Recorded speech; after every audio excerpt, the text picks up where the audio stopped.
মাস্তানি করে ছোট লোকে, বিনয়ী হয় বড় লোকে। টাকা পয়সা দিয়ে মানুষ বড় লোক হয় না, বড় লোক হয় আচার আচরণ আর কাজ কাম দিয়ে। আপনি কি বড় ঘরের মানুষ নাকি ছোট লোক, এটা আপনার আচরণ দ্বারা প্রমাণ হবে। আপনি যদি মাস্তানি মাতবরি করেন, মনে রাখবেন পৃথিবীতে কুকুরের চাইতে বড় মাস্তান কম আছে। কুকুর দেখবেন আপনার মতো দু চারজন বন্ধু লাগে না, একা একাই হুদাই চিল্লায় দেখবে, ঠিক না ভাই? ঠিক। আপনার ঠেলার চোটে রিক্সাওয়ালা টিকতে পারে না, গরিব মানুষ টিকতে পারেন না, অসহায় মানুষ টিকতে পারেন না।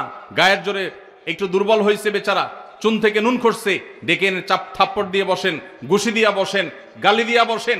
কিয়ামতের ময়দানে এই লোক, আল্লাহর শপথ করে বলি, এই লোক হাজির হয়ে যাবে এবং আপনার এই অপব্যবহার, আপনার এই দুরাচরণের জবাব সেদিন দিতে হবে, বিচার সেদিন হবে। আল্লাহ তাআলা বলেছেন, ওমাই ইয়ামাল মিসকালা যাররাতিন শাররান ইয়ারাহ, যাররা পরিমাণ খারাপ কাজ করবেন মুখোমুখি হইতে হবে তার পরিণামের। এজন্য মাহফিল থেকে শিক্ষা নিয়ে যাব যে কোনোদিন কাউকে কষ্ট দেব না ইনশাআল্লাহ, কারোর কষ্টের কারণ হব না ইনশাআল্লাহ, কোনোদিন কারোর কষ্ট দেব না।